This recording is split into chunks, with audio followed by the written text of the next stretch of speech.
Hello दोस्तों, मैं प्रद्युम्न आप सभी का स्वागत करता हूँ PS0099 क्लासेस के एक नए वीडियो लेक्चर में। आज के वीडियो लेक्चर में हम लोग देखने वाले हैं DLED फोर्थ सेमेस्टर में विज्ञान के मॉडल पेपर सॉल्यूशन में 2017 का मॉडल पेपर सॉल्यूशन। इसके पहले हम लोगों ने विज्ञान में 2016 के मॉडल पेपर सॉल्यूशन का पूरा हल देख लिया है और राजन सीरीज के राजन सीरीज के जितने भी बहुविकल्पीय प्रश्न हैं और अतिलघुत्तरीय प्रश्न हैं, इन सभी को हम लोगों ने कर लिया है, यानी इन सबका हल हम लोगों ने देख लिया है। तो अभी तक आपने उन वीडियो को अगर नहीं देखा है तो आप चैनल में जाके सारे वीडियोस को देख सकते हैं। तो आज हम लोग देखेंगे मॉडल पेपर सॉल्यूशन 2017 का। यदि आप क्लास का PDF नोट चाहते हैं तो आप हमारे टेलीग्राम चैनल PS0099 क्लासेस, ये टेलीग्राम चैनल का नाम है, वहाँ से जाके आप इस क्लास का पूरा PDF नोट प्राप्त कर सकते हैं। और वहाँ कई सारे सब्जेक्ट, यानी सारे सब्जेक्ट का जितना हम लोगों ने पढ़ाया है चैनल पे, सारे सब्जेक्ट के जो है आपको वहाँ PDF देखने को मिलेंगे। तो चलिए शुरू करते हैं। जो विज्ञान हमारा ये तृतीय प्रश्न पत्र है, जिसके लिए एग्जाम टाइम में आपको 1 घंटे का समय मिलता है और 25 का पूर्णांक मिलता है। प्रश्न नंबर 1 हमारा स्टार्ट होता है वस्तुनिष्ठ प्रश्नों से, जो कि आपका होगा प्रश्न नंबर 1 से प्रश्न नंबर 5 तक। प्रश्न नंबर 1 हमारा एलिसा परीक्षण है। एलिसा जो वो कौन सा परीक्षण है? तो देखिए HIV जो है हेपेटाइटिस रोग का पता लगाने के लिए, HIV हेपेटाइटिस रोग का पता लगाने के लिए एलिसा परीक्षण का उपयोग किया जाता है। एलिसा परीक्षण, इसे हम लोग बोलते हैं एंजाइम लिंक्ड इम्यूनोसार्वेट परख, यानी कि इसी को हम लोग एलिसा बोलते हैं। और इसका परीक्षण किया किस लिए जाता है? तो एड्स का पता लगाने के लिए इसका प्रयोग जो किया जाता है, एड्स का पता लगाने के लिए इसका प्रयोग किया जाता है। अगले क्वेश्चन की तरफ चलते हैं। क्वेश्चन नंबर 2 है गैलेना जो है ये किस धातु का अयस्क है? गैलेना जो है ये किस धातु का अयस्क है? तो अगर हम गैलेना की बात करें तो गैलेना जो आपका है ये सीसा धातु का अयस्क है। सीसा, जिसको हम लोग बोलते हैं PB, यानी कि गैलेना जो है ये सीसा धातु का अयस्क है। सीसा धातु का अयस्क है। यह सीसा सल्फाइड, यह जो है सीसा सल्फाइड यानी कि पीबीएस का जो है एक खनिज है जो धातु कर्म में सीसा प्राप्त करने का मुख्य स्रोत है। गैलेना धरती पर जो है सबसे प्रचुर मात्रा में पाए जाने वाला सीसा अयस्कों में से एक है। गैलेना जो है धरती पर जो है सबसे प्रचुर मात्रा में पाए जाने वाला सीसा अयस्कों में से एक है। तो इसी को हम लोग बोलते हैं लेड। सीसा को क्या बोलते हैं? तो इसी को हम लोग बोलते हैं लेड। PB जो होता है इसी को हम लोग बोलते हैं लेड। तो इसका right answer option number B हो जाएगा। आगे देखते हैं। क्वेश्चन नंबर 3 है वातावरण और जीवधारियों के पारस्परिक संबंध से बनता है। क्या बनता है? ऑप्शन दिया गया समुदाय, पारिस्थितिकी तंत्र, जीवोम या खाद्य जाल। तो वातावरण और जो जीवधारी होते हैं इनके परस्पर संबंधों से आपका इकोसिस्टम बनता है। बनता क्या है? तो इकोसिस्टम बनता है। इकोसिस्टम बनता है। इकोसिस्टम बनता है जिसको हम लोग बोलते हैं पारिस्थितिकी तंत्र। वातावरण और जीवधारियों के पारस्परिक संबंध से आपका पारिस्थितिकी तंत्र बनता है। पारिस्थितिकी तंत्र एक जटिल और गतिशील प्रणाली है जिसमें सभी जीवित और निर्जीव घटक एक दूसरे से जुड़े होते हैं। जीवित घटकों में आपका पौधे, जानवर, सूक्ष्म जीव शामिल होते हैं, जबकि निर्जीव घटकों में पानी, हवा, मिट्टी और चट्टानें शामिल होती हैं। तो जो आपका वातावरण और जीवधारियों के परस्पर संबंध होते हैं उसको पारिस्थितिकी तंत्र बोला जाता है, जो कि हमारा ऑप्शन नंबर B में दिया गया है। ये हो जाएगा इस प्रश्न का राइट आंसर। अगला देखते हैं। क्वेश्चन नंबर 4 है शुष्क सेल जो है वो किस पदार्थ की छड़, यानी शुष्क सेल में किस पदार्थ की छड़ जो है वो एनोड का कार्य करती है। शुष्क सेल में किस पदार्थ की छड़ जो है वो एनोड का कार्य करती है। तो देखिए शुष्क सेल में अगर हम देखें एनोड का कार्य जो है वो कार्बन, जिसको हम लोग ग्रेफाइट कहते हैं, वही करता है। कौन करता है, तो कार्बन की छड़ जो होती है वही आपका इसमें एनोड का कार्य करता है। शुष्क सेल में जो है एक जिंक का पात्र होता है जो जो आपका है जो कैथोड के रूप में कार्य करता है। शुष्क सेल के अन्य महत्वपूर्ण घटक आपके होते हैं, कैथोड है तो यह सेल का धनात्मक इलेक्ट्रोड होता है और यह जो है अपचयन प्रक्रिया में भाग लेता है। फिर आपका है इलेक्ट्रोड, तो यह एक विद्युत जो है प्रवाहकीय पदार्थ होता है जो सेल के अंदर जो है इलेक्ट्रॉनों के प्रवाह को अनुमति देता है। तो इसका राइट आंसर हो जाएगा आपका ऑप्शन नंबर ए, कार्बन। इसका right answer option number A हो जाएगा कार्बन। क्वेश्चन नंबर 5 है, रुधिर रुधिर का जो है थक्का बनाने वाली रुधिर कणिका का नाम है।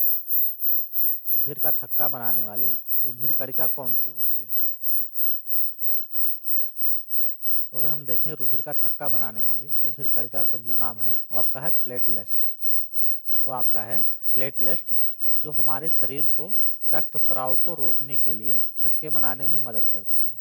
प्लेटलेट की संख्या कम होने से रक्त स्राव का खतरा बढ़ जाता है। यदि आपके शरीर में ब्लड प्लेटलेट्स की मात्रा कम है तो आपके शरीर पे कहीं कट या फट जाता है तो उससे ब्लड जो बहता है उसका रुकना जो है वो बहुत मुश्किल हो जाता है। ब्लड का रोकना जो है वो बहुत मुश्किल हो जाता है। तो इसका राइट आंसर हो जाएगा हमारा ऑप्शन नंबर बी, प्लेटलेट्स।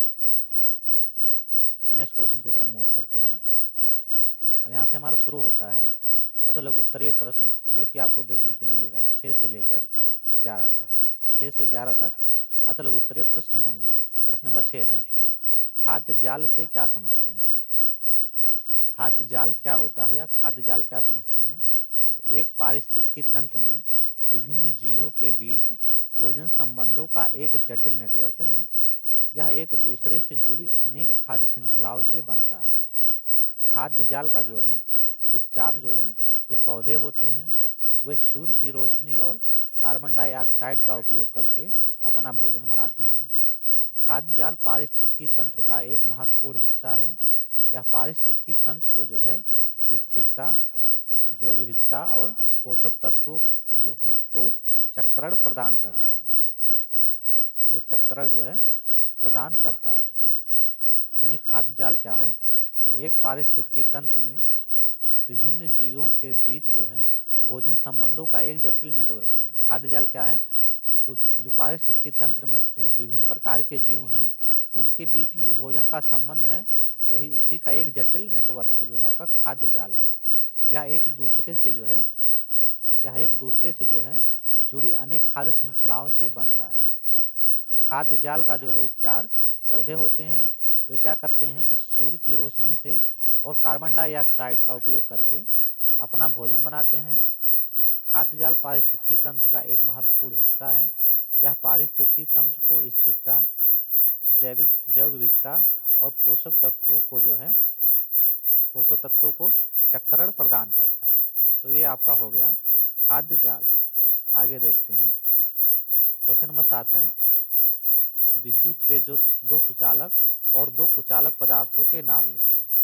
तो विद्युत के दो सुचालक कोई भी आप लिख सकते हैं, तांबा हो गया, एल्युमिनियम हो गया, लोहा हो गया, फिर आपका हो गया सोना हो गया, चांदी हो गया।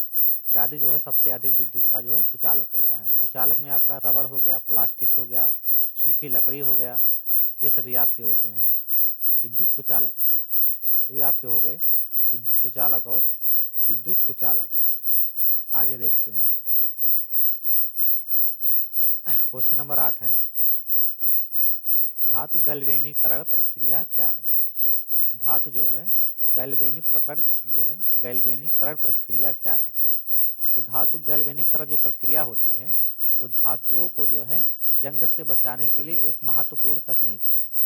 धातु गैल्वेनीकरण क्या होता है, इसमें जो धातुएं होती हैं उसको जंग से बचाने के लिए एक महत्वपूर्ण तकनीक होती है। यह प्रक्रिया आपको दो तरीके से की जाती है। ये प्रक्रिया जो है ये आपकी दो तरीके से होती है, जिनमें से पहला आपका है गर्म डुबकी गैल्वेनीकरण और दूसरा आपका है इलेक्ट्रो गैल्वेनीकरण। ये आपका इसके हैं जो दो तरीके हैं। आगे देखते हैं। क्वेश्चन नंबर 9 है, सर्वदाता व सर्वग्राही जो है रक्त वर्ग का नाम लिखिए।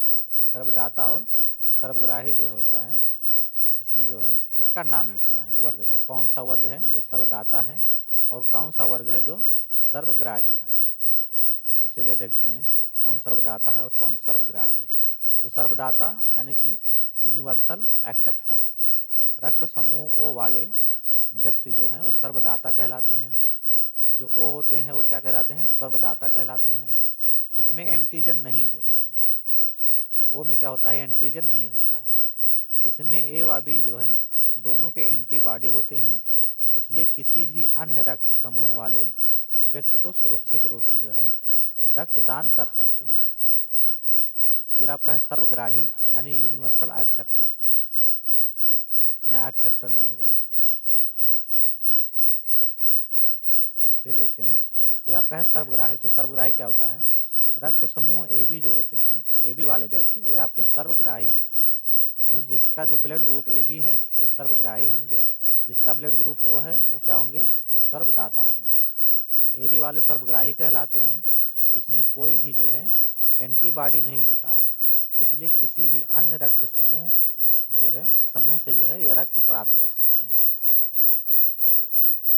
जो ये रक्त प्राप्त कर सकते हैं। आगे देखते हैं, क्वेश्चन नंबर 10 है, विद्युत ऋणात्मकता को परिभाषित कीजिए। विद्युत ऋणात्मकता को परिभाषित कीजिए, या विद्युत ऋणात्मकता क्या होती है। तो अगर हम विद्युत ऋणात्मकता की बात करें तो विद्युत ऋणात्मकता जो है वो किसी परमाणु को इलेक्ट्रॉनों को अपनी ओर आकर्षित करने की क्षमता को दर्शाती है। विद्युत ऋणात्मकता क्या होती है, जो परमाणु होता है, परमाणु को इलेक्ट्रॉनों की ओर जो है आकर्षित करने की क्षमता को दर्शाता है। यह एक रासायनिक गुण है जो आपका सहसंयोजक बंधों में इलेक्ट्रॉन घनत्व के वितरण को निर्धारित करने में महत्वपूर्ण भूमिका निभाता है। यह सहसंयोजक बंधों की जो है ध्रुवीयता को निश्चित करता है। यह रासायनिक यौगिकों के भौतिक और रासायनिक गुणों को भी प्रभावित करता है। तो ये आपका हो गया विद्युत ऋणात्मकता। क्वेश्चन नंबर 11 है, हेपेटाइटिस बी जो है, हेपेटाइटिस बी जो है ये शरीर के किस अंग को प्रभावित करता है। हेपेटाइटिस बी जो है ये शरीर के किस अंग को प्रभावित करता है। तो ये जो मुख्य रूप से जिस अंग को प्रभावित करता है वो आपका है लीवर। किस अंग को प्रभावित करता है मुख्य रूप से, तो वो आपका होता है लीवर। हेपेटाइटिस बी वायरस, जिसको हम लोग HIV बोलते हैं, मुख्य रूप से जो है यकृत यानी लीवर को प्रभावित करता है। यह वायरल जो है यकृत की कोशिकाओं को संक्रमित करता है और उन्हें नुकसान पहुंचाता है, जिससे जो है यकृत में सूजन और जलन होती है। जिससे यकृत में सूजन और जलन होती है, इसे हेपेटाइटिस कहा जाता है। यकृत जो है, यकृत शरीर के लिए महत्वपूर्ण अंग है जो कई महत्वपूर्ण कार्य करता है। तो ये आपका हो गया हेपेटाइटिस जो होता है ये किस अंग को प्रभावित करता है। यहाँ से हमारा शुरू होता है लघु उत्तरीय प्रश्न, जो कि होगा प्रश्न नंबर 12 से और 18 तक। प्रश्न नंबर 12 हमारा है, तत्वों की आवर्त सारणी के गुण व दोष क्या हैं। तत्वों की आवर्त सारणी के गुण और दोष कौन कौन से हैं।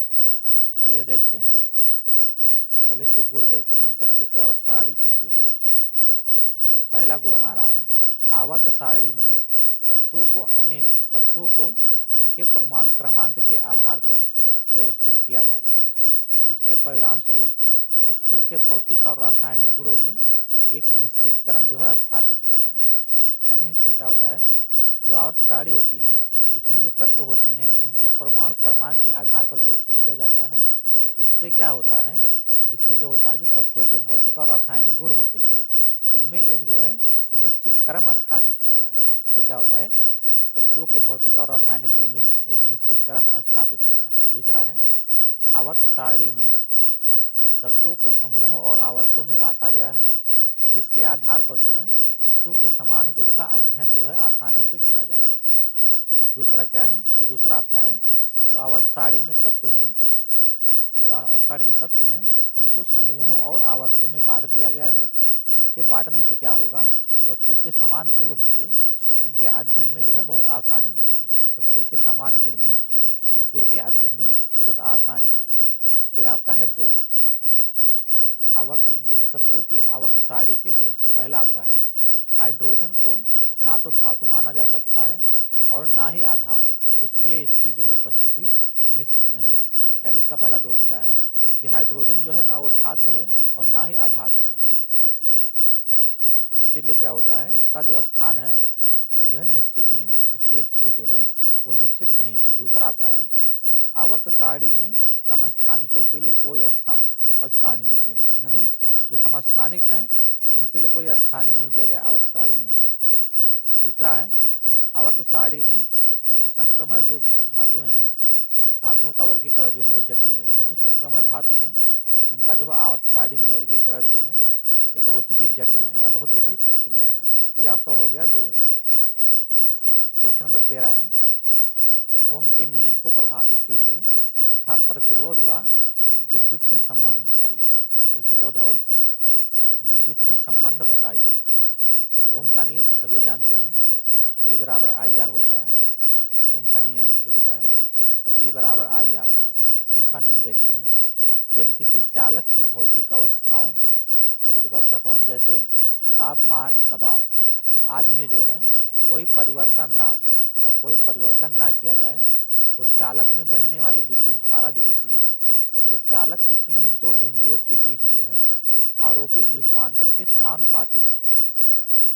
फिर से देखते हैं, यदि किसी चालक की भौतिक अवस्था, यानी कोई चालक है उसकी भौतिक अवस्था, भौतिक अवस्था कौन सी है उसकी, तो तापमान हो गया, दबाव हो गया, ये सभी भौतिक अवस्थाएं हैं।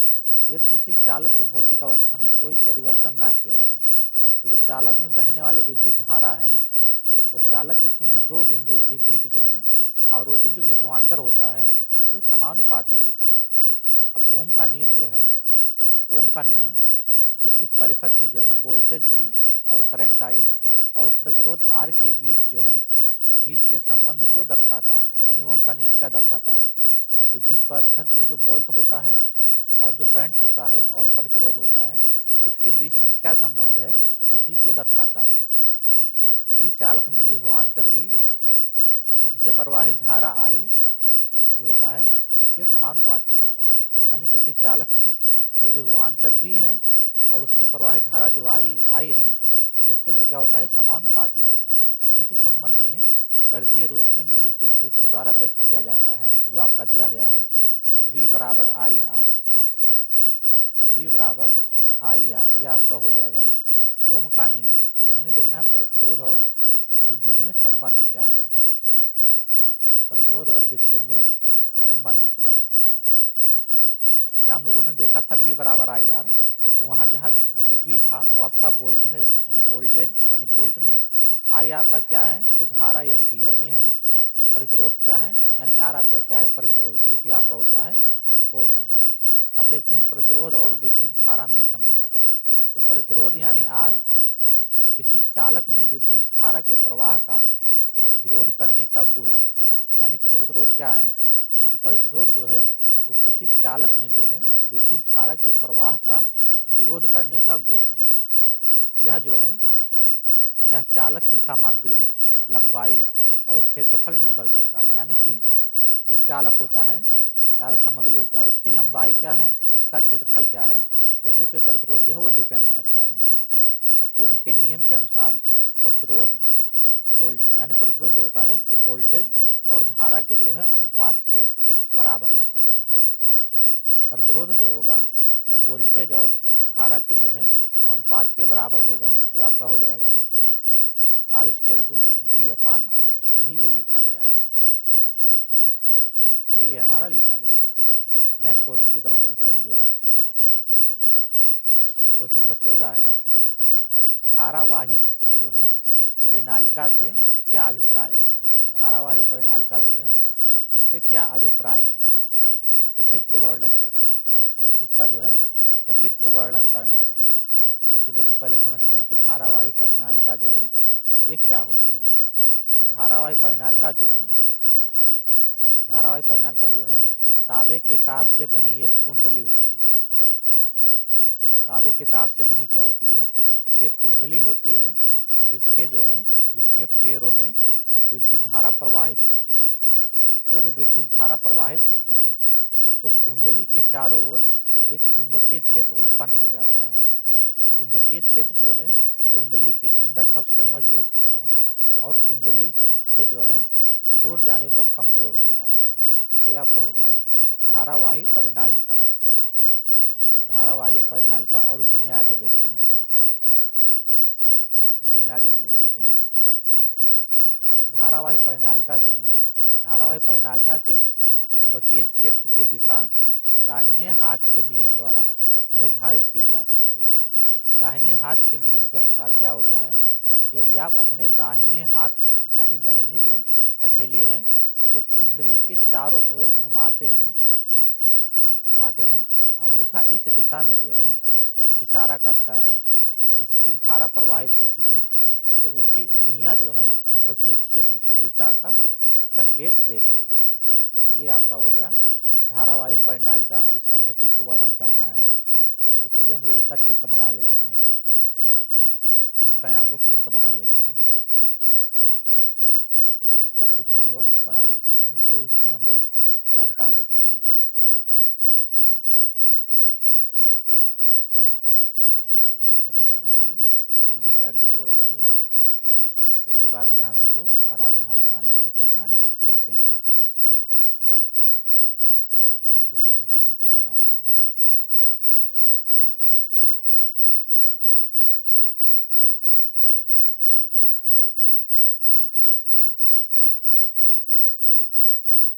यहाँ हमको ऐसे एरो लगा देना है सब पे इस तरह से।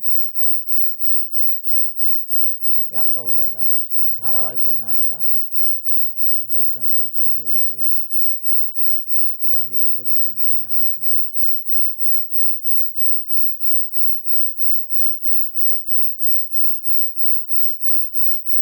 यहाँ लगाएंगे प्रतिरोध, आगे चला जाएगा और ये यहाँ हम लोग इसको इस तरह से ये बना लेंगे। आपका हो गया धारावाही परिनालिका का सचित्र वर्णन। आगे देखते हैं, क्वेश्चन नंबर 15 है जैविक घटक पर, यानी जैविक घटक क्या होते हैं, इनके घटकों पर जो है इनके घटकों का संक्षिप्त वर्णन करें। जैविक घटक क्या होते हैं, इनके घटकों का संक्षिप्त वर्णन करें। तो देखिए जैविक घटक क्या होते हैं, तो जैविक घटक वे सभी जीवित चीजें हैं। जैविक घटक क्या है, तो वे सभी जीवित चीजें हैं जो किसी पारिस्थितिकी तंत्र का हिस्सा है, जो किसी पारिस्थितिकी जो है तंत्र का हिस्सा है। इसमें पौधे, जानवर, सूक्ष्म जीव और अन्य जीवित चीजें शामिल हैं। जैविक घटक जो है पारिस्थितिकी तंत्र में महत्वपूर्ण भूमिका निभाते हैं क्योंकि वे ऊर्जा और पोषक तत्वों का उत्पादन, उपभोग और जो है पुनर्चक्रण करते हैं। जैविक घटक आपका बायोटिक कंपोनेंट्स, तो पादप, जंतु और सभी जो है सूक्ष्म जीव, ये आपका सूक्ष्म जीव है। सभी सूक्ष्म जीव जो है पारितंत्र का जैविक घटक जो है बनाते हैं। सूर्य के प्रकाश की विकिरण जो है ऊर्जा के उपयोग करने के आधार पर जैविक घटक को जो है 3 भागों में बांटा गया है। यानी सूर्य के प्रकाश जो है जो कि विकिरण है उसमें ऊर्जा के उपयोग करने के आधार पर जो है जैविक घटकों को कितने भागों में बांटा गया है, तो 3 भागों में बांटा गया है। पहला आपका है उत्पादक, तो जैसे हरे पेड़ पौधे सभी प्रकार के पर्णहरित युक्त हरे पादप सूर्य के प्रकाश में संश्लेषण की जो है क्रिया द्वारा भोजन निर्माण करते हैं, अतः इन्हें स्वपोषी भी कहा जाता है क्योंकि भोजन बनाने की क्षमता केवल जो है स्वपोषी में ही होती है। इनको उत्पादक भी कहा जाता है। यानी उत्पादक किसे कहते हैं, तो जो हरे पेड़ पौधे होते हैं सभी प्रकार के जो हरे पेड़ पौधे होते हैं या क्या करते हैं, सूर्य के प्रकाश से जो है और कार्बन डाइऑक्साइड से अपने भोजन का निर्माण करते हैं। तो जो अपने भोजन का निर्माण सूर्य के प्रकाश से करते हैं उन्हें हम लोग बोलते हैं स्वपोषी। और स्वपोषी के अंतर्गत जो आपके आते हैं वो हरे पेड़ पौधे आते हैं। दूसरा आपका है उपभोक्ता। तो उपभोक्ता आपका क्या है, तो खाद्य पदार्थों का उपयोग जो है करने वाले जीवों को उपभोक्ता या परपोषी कहा जाता है। ये 3 प्रकार के होते हैं। प्राथमिक उपभोक्ता जिसको हम लोग प्राइमरी कंज्यूमर बोलते हैं, तो इस श्रेणी के अंतर्गत वे जीव आते हैं जो सीधे ही हरे पौधे से अपना भोजन प्राप्त करते हैं, इसलिए ये जंतु शाकाहारी कहलाते हैं। इसलिए ये शाकाहारी कहलाते हैं। जैसे जैसे गाय, भैंस, ऊंट, बकरी, खरगोश, हिरण, टिड्डा आदि, ये सभी आपके हैं प्राइमरी कंज्यूमर। दूसरा आपका है द्वितीयक उपभोक्ता, जिसको हम बोलते हैं सेकेंडरी कंज्यूमर। तो इस श्रेणी में वे जीव जंतु आते हैं जो शाकाहारी जंतुओं का जो है उपभोग करते हैं, इसलिए ये जंतु जो है वो मांसाहारी कहलाते हैं। यानी ये उन जंतुओं को खाते हैं, ये जो है उस जंतुओं को खाते हैं जो जंतु जो होते हैं क्या करते हैं, प्रथम श्रेणी के जो होते हैं हरे पेड़ पौधे उनको खाते हैं, तो इसलिए ये मांसाहारी होते हैं। इसके अंतर्गत आपका मेढक आएगा, टोड़ा आएगा, छिपकली इत्यादि आएगा। अब तृतीय उपभोक्ता क्या होता है, तो इस श्रेणी में वे जंतु आते हैं जो द्वितीयक उपभोक्ताओं यानी कि मांसाहारी जंतुओं को अपना आहार बनाते हैं, तृतीयक उपभोक्ता कहलाते हैं। जैसे आप हो गया सांप हो गया, बाज, सिंह इत्यादि। फिर आपका देखते हैं अपघटक, डिकम्पोजर जिसको हम लोग बोलते हैं। तो ये आपका परपोषी और मृतपोषी जीव जो है मृत पौधे एवं जंतुओं के शरीर पर अपघटन करते हैं, इन्हें जो है अपघटक कहते हैं। उदाहरण के लिए जैसे कवक हो गया, फफूंदी, जीवाणु, प्रोटोजोआ आदि। यानी जो पृथ्वी पर सड़े गले अपशिष्ट पदार्थ होते हैं, इनका जो ये लोग क्या करते हैं, तो इनका जो है पृथ्वी पर जो है सड़े गले पदार्थों का ये अपघटन करते हैं, इसीलिए इनको क्या बोला जाता है, अपघटक कर्ता बोला जाता है या अपघटक डिकम्पोजर बोला जाता है। आगे देखते हैं, क्वेश्चन नंबर 16 है एनीमिया तथा ल्यूकीमिया। ल्यूकीमिया जो है रोग किस कारण से होता है, इसके बचाव व उपचार क्या है। एनीमिया और ल्यूकीमिया ये रोग जो है किस कारण से होते हैं, इसके बचाव और उपचार क्या है, यानी बचाव कैसे कर सकते हैं होने के पहले, और हो जाए तो इसका उपचार क्या है। तो चलिए देखते हैं। तो एनीमिया जो है, एनीमिया एक स्थिति है जिससे शरीर में लाल रक्त कोशिकाओं की कमी होती है। लाल रक्त कोशिकाएं शरीर के जो है सभी भागों में ऑक्सीजन पहुंचाने के लिए जिम्मेदार होती हैं। जब लाल रक्त कणिकाओं की कमी होती है तो शरीर में पर्याप्त ऑक्सीजन नहीं मिल पाती है, जिससे जो है थकान, कमजोरी और अन्य लक्षण हो सकते हैं। इसके अन्य लक्षण हो सकते हैं, यानी एनीमिया क्या होती है, खून की कमी होती है। सीधे सीधे जानिए, एनीमिया मतलब होता है खून की कमी। अब एनीमिया के कारण, तो एनीमिया के कारण कौन से है, तो आयरन की कमी हो जाएगा, विटामिन B12 की कमी हो जाएगा, इसकी अगर कमी हो गई तो एनीमिया हो जाएगा। फिर आपका है रक्त की हानि, इससे भी आपका एनीमिया हो जाएगा। फिर अस्थिमज्जा की समस्याएं, इतनी सारी समस्याएं आपकी हैं एनीमिया के कारण। फिर आपका है एनीमिया से बचाव कैसे करेंगे, तो देखिए इसका बचाव होगा आयरन युक्त खाद्य पदार्थों का सेवन करके।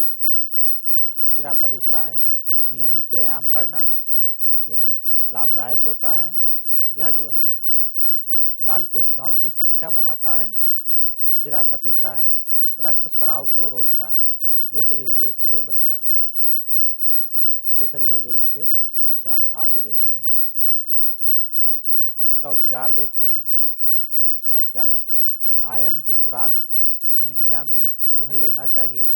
विटामिन B12 या प्लेट जैसे पोषक तत्वों का जो है नियमित खुराक लेना चाहिए, उपचार है इसका। फिर आपका है गंभीर स्थिति में रक्त आधान की आवश्यकता पड़ती है। ल्यूकेमिया जो है रक्त और अस्थि मज्जा में बढ़ने वाली श्वेत रक्त कोशिकाओं का एक जो है कैंसर है, जिसको हम लोग WBC बोलते हैं। WBC शरीर को संक्रमण से लड़ने में मदद करता है, लेकिन जो है ल्यूकेमिया में जो है ये कोशिकाएं असामान्य हो जाती हैं और अनियंत्रित रूप से बढ़ने लगती हैं, अनियंत्रित रूप से बढ़ने लगती हैं। आगे देखते हैं, क्वेश्चन नंबर 17 है लोहे के अयस्क से पिग आयरन प्राप्त करने की प्रक्रिया का जो है संक्षिप्त वर्णन करें। लोहे के आयरन से पिग आयरन प्राप्त करने की प्रक्रिया का संक्षिप्त वर्णन करिए। तो चलिए देखते हैं कैसे प्राप्त करते हैं हम लोग। तो लोहे के अयस्क से जो है पिग आयरन प्राप्त करने की प्रक्रिया का संक्षिप्त वर्णन, तो पहला आपका है लौह अयस्क का प्रसंस्करण। लौह अयस्क का प्रसंस्करण, तो लौह अयस्क को जो है खनन करके निकाला जाता है और फिर उसे जो है कुचल कर और पीस कर बारीक किया जाता है। ये हो गया पहला। फिर दूसरा आपका है अयस्क को तब भारी द्रव माध्यम से धोया जाता है ताकि अशुद्धियों को हराया जा सके या अशुद्धियों को दूर किया जा सके। नेक्स्ट क्वेश्चन देखते हैं। क्वेश्चन नंबर 18 है और इस वीडियो का लास्ट क्वेश्चन। रक्त को जो है कितने वर्ग में विभाजित किया गया है? रक्त को कितने वर्गों में विभाजित किया गया है? तो देखिए, अगर हम रक्त की खोज देखें तो रक्त का खोज जो है लैंड स्टीनर ने 1900 में की थी। रक्त के 4 प्रमुख वर्गों में, यानी रक्त को जो है 4 प्रमुख वर्गों में विभाजित किया गया है, जिनमें आपका है ए, बी, ए बी तथा ओ। यह विभाजन जो है लाल रक्त कणिकाओं की सतह पर मौजूद एंटीजन के आधार पर किया जाता है। ये आपका एंटीजन के आधार पर किया जाता है। एबीओ रक्त की खोज जो है कार्ल लैंड स्टीनर ने किया था।